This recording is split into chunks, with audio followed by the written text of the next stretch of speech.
49-yard field goal. The Giants win 20-3. That's football's finest place kicker. As a player, broadcaster, and as a person, Pat Summerall untangled life's twists and turns with determination and understatement. Even though he was born with a club foot that had to be surgically straightened, his passion for sports drove him to a career in football. After leaving the University of Arkansas, he joined the Chicago Cardinals in 1953. He not only kicked, but played both ways, scoring his only NFL touchdown as a defensive end. The Cardinals were not what you'd call a class organization. The facility was inferior. It was at a depressing side of Chicago. It was just not a very happy time and not a very happy atmosphere. Plus, we lost all the time.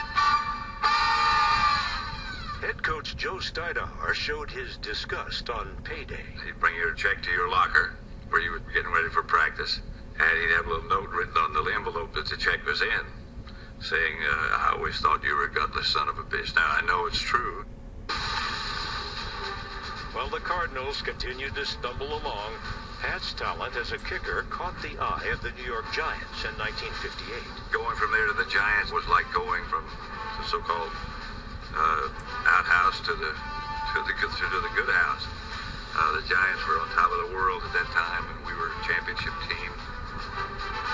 In order to get to the 58 championship, New York had to beat Jim Brown's Cleveland Browns to force a playoff. After the Giants' final drive stalled, Pat was called in to kick a career-long field goal, much to the dismay of New York's offensive coordinator, Vince Lombardi. Vince Lombardi was dead set against the kick, and he made that clear. And he and Jim Lee Howell actually got into a rather heated argument on the sideline, and Howell just made it clear, we're going for the kick.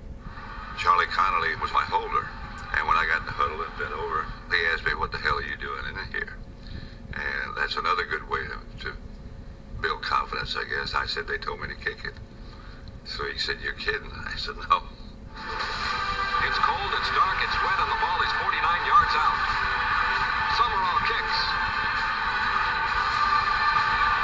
It's gone. The season's longest field goal. The Giants pummel Summerall. The crowd is wild with excitement. Lombardi grabbed me and hugged me, and I thought he was going to say congratulations or something, although that wasn't Vince's style. And he said, you know, you son of a bitch, you can't kick it that far. Well, the Giants went on to lose to the Colts in what's called the greatest game ever played. The national media attention opened up a post-football career for Pat. Beginning with local radio, Pat eventually earned a spot on CBS TV's #1 announcing team. His partner was Tom Brookshire. They were as close to two football fans watching football as we've ever come. It's a cold and windy day at Shea Stadium in New York. Pat is always a great storyteller, and Brookie was the ultimate fun guy. The Jets have won the toss and elected not to play.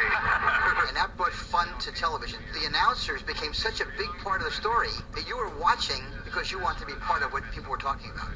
They called us the Sunshine Boys, and, we rode pretty high when we were together. I remember a couple of times the guys at the network saying, hey, maybe you guys are having too good a time. Maybe you're enjoying life too much. While CBS did break up the team, Brookshire later organized an intervention that helped Pat win his battle with alcoholism.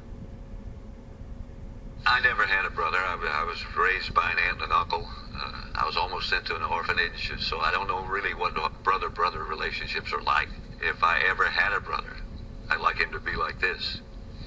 What about... For the rest of his career, Pat worked with John Madden in a partnership that spanned over 2 decades and 2 networks. They were one of the most successful broadcasting duos in NFL history. All the way back to the 11th. We've been here since Monday, and I felt like running down and playing. I have goosebumps all over. I'm glad we didn't. Pat is such a professional, and Pat is everything. And he's so smooth. I mean, he's like silk. I rant and rave and go off on tangents, and then Pat, in a word or two, can get you, boom, right back, and there you go. He did cut him. His elegance, intelligence, and experience, common sense, and friendship, it's all those things. It's not just that. I mean, he's the perfect guy, and if anyone can't get along with Pat Summerall, you can't get along with anyone.